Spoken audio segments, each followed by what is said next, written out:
Umagang kay ganda, kay init na ngayon sa Switzerland.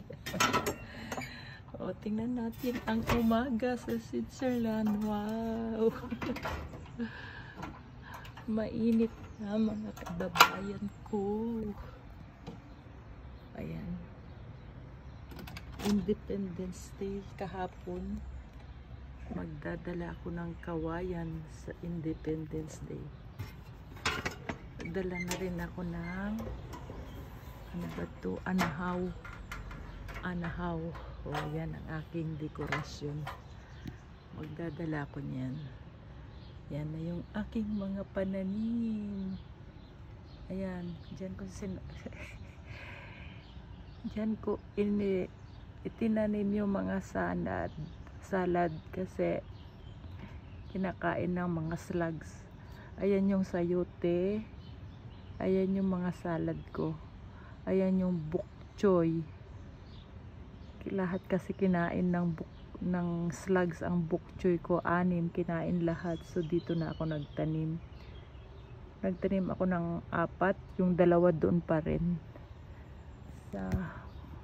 Sa plato. Ang ganda ng panahon na ngayon.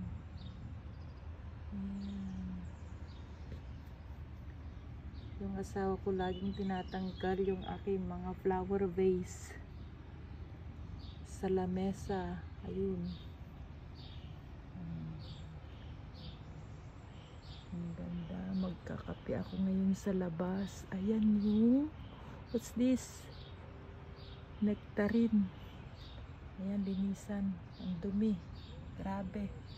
Ayun yung mga pananim ko. Linagyan ko ng plastic cover para mainitan sila. Ayan yung fig. May bunga na rin. Fig. Ayan o.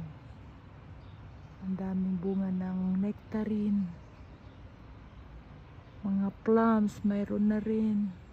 Ay, nag-harvest na kami ng artichoke. Ayan, pagkain namin mamayang gabi ng anak ko.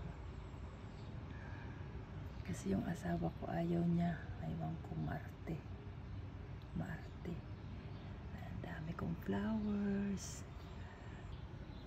Ayan, dyan ko itinanim yung mga salad kasi kinakain ng mga slugs. Ayan yung sayote. Ayan yung mga salad ko. Ayan yung bok choy. 6 kinain lahat.